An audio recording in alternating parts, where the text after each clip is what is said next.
come down to the ground. Thank you. From air-conditioned rooms on this Air Force base in the desert outside Las Vegas, pilots fly unmanned aerial vehicles, or drones, that execute missions in Iraq and Afghanistan. Other aircraft, airspace, altitude. All right, looks like we're by ourselves out here in 63 Bravo High. Airmen here are required to wear flight suits to work, even though they sit 7,500 miles away from the battlefield. It's one way of reminding these men that they're fighting a real war.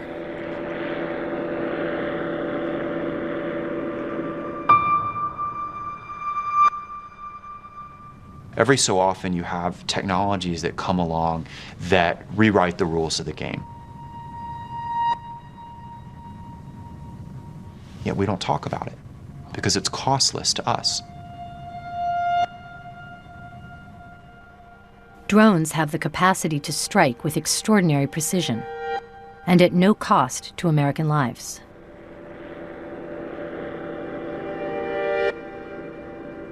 The number of drones has multiplied in recent years, and the Pentagon is clamoring for more. The risks are all one way.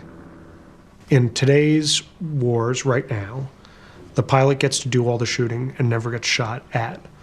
And that creates a very different attitude than somebody who is both dealing out risk and is accepting risk. I take a lot of care about civilian casualties. It is very much on their mind. But there's no way for them to really tell. All they see is the bomb going into that building and it blowing up. They don't necessarily see what happens afterwards. A drone can't dig through the rubble and see what the consequences of that Hellfire missile was. They can't. In 2008, the Army closed 5 recruiting centers in the Philadelphia area and replaced them with this. How old are you? 14. The $13 million, 14,500 square foot Army Experience Center. Die! Here, kids 13 and up can play on one of dozens of Xboxes and PC gaming stations for free. They are simulated rifles, they are not real rifles. Recruiters mill about. Are you cheating? They can't recruit kids under 17, but they're encouraged to chat with them and answer their questions. Did you sign up for our tournaments? I've done them before. Did you win? I won like 2. You won 2. I think he's the best, man. It's a soft sell, a 21st century approach to recruiting, modeled in part on the Apple Store. Here in the Army Experience Center, it's not the whole Army, it's not completely, video games are never going to replicate the real thing. But it is a sampling experience to pique your interest and maybe encourage you to go learn more, just as Apple's trying to do. Let's go kill them! We have what young Americans want and they like. Let's go find them and kill them. They like video games, and that's why we're here. Yeah, full victory! Look, the military understands that if it can't embrace today's digital youth, they are never going to recruit the kind of soldiers and the kind of airmen and the kind of Marines that they need to have for the next century.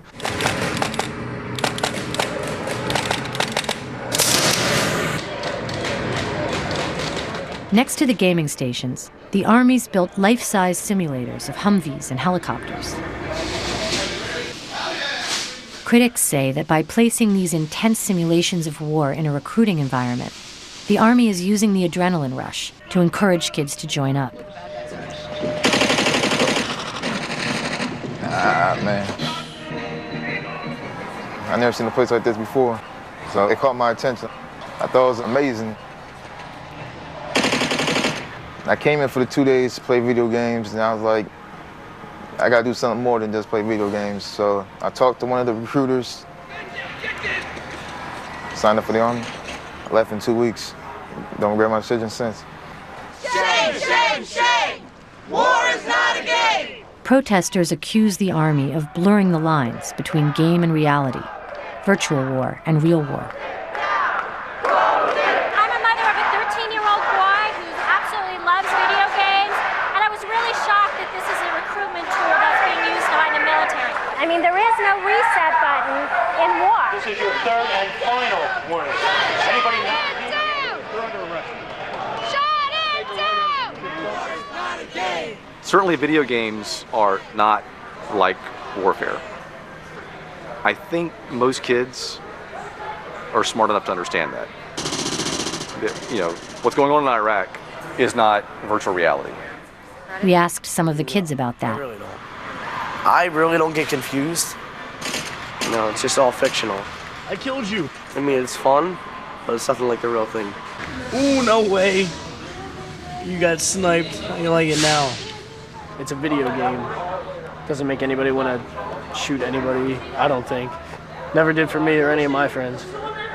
Like, I don't think it's real. I don't think that makes me want to go out there and do combat any more than anything else does. People talk about this distinction between a virtual world and the real world, and there's concern that there is an inability on the part of young people to separate the two.